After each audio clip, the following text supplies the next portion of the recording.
This morning, mounting uncertainty over Title 42. It comes as the legal challenges over the pandemic-era policy allowing the U.S. to turn away asylum seekers continues to play out. The Supreme Court putting the rollback on hold, and the Biden administration asking the High Court to reject a bid by 19 GOP-led states to keep the policy in place. With the decision on what comes next down to the wire, pressure is building in El Paso, where the mayor says shelters are already packed to the brim. We want to make sure that we're prepared. We've heard that numbers are really big in Mexico, Red Line Waters, and there's probably over 20,000 over there today that are waiting for Title 42 to be lifted. While it's clear migrants are still coming in and in large numbers, the surge appears to be waning, at least in the El Paso area for now.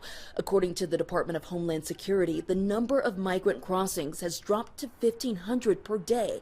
That's down from 2,500 at one point earlier this month. Still, the Texas National Guard beefing up security along the border, hundreds of troops on the ground, wire fencing, Humvees surrounding that area.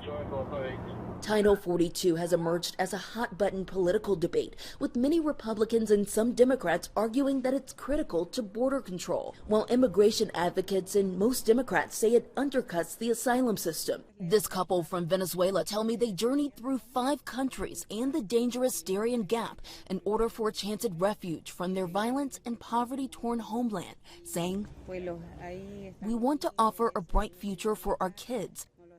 Should the Supreme Court lift Title 42 restrictions, the Biden administration wants it to stay in place until at least after the holidays. It just buys them a little extra time to prepare. And on that front, officials here in El Paso say they've identified 2 vacant schools that could serve as temporary shelters. I'm Morgan Norwood, ABC News, El Paso, Texas.